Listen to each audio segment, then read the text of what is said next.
New Relight opticals and computerised I clinic. हमारे यहाँ Sarojini hospital के आई स्पेशलिस्ट डॉक्टर अवेलेबल। अपनी आंखों का मुफ्त मायना करवाइए। जी हाँ, sun glasses 99 onward, any number glasses from 250।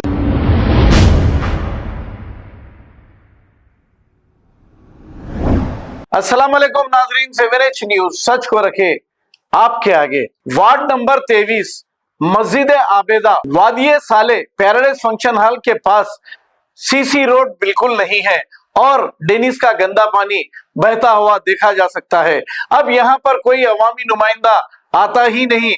अब अवाम भी ये बयान देने के लिए डर रही है कि अगर हम यहाँ के मसाइल के बारे में कोई बयान जारी करें तो फिर इनके घर पर हुंडे आ जाते हैं इन्हें डराने धमकाने के लिए। अब ये ज्यादा दूर नहीं, चंद्रान गुट्टे से सिर्फ 2-3 किलोमीटर दूर है, लेकिन हमारी यहाँ की क़यादत बिहार, यूपी, महाराष्ट्र, दूसरे स्टेट्स में जाकर वोट मांगती है, जबकि शहर का ड्रेनेज सिस्टम हो या पानी का सिस्टम खुद ठीक नहीं है। आइए देखते हैं ये report.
New Relight opticals and computerised I clinic. हमारे यहाँ सरोजनी हॉस्पिटल के आई स्पेशलिस्ट डॉक्टर अवेलेबल। अपनी आंखों का मुफ्त मायना करवाइए। जी हाँ, sun glasses 99 onward, any number glasses from 250 onward, contact lenses any colour ₹99 onward. जो हजरात 60 साल की उम्र से ज्यादा है, हज और उम्रा जाना चाहते हैं, उनके लिए बिल्कुल free number glasses, free home delivery और free eye checkup. New relight optical, Talab Katta, main road, opposite to Baba Bahauddin Dargah. Mobile 9848392127। खबर है शहर की, खबर है गाँव की, खबर है सारी दुनिया की। 7H न्यूज पसंद आए तो लाइक कीजिए, शेयर कीजिए और सब्सक्राइब करना ना भूलें। 7H news.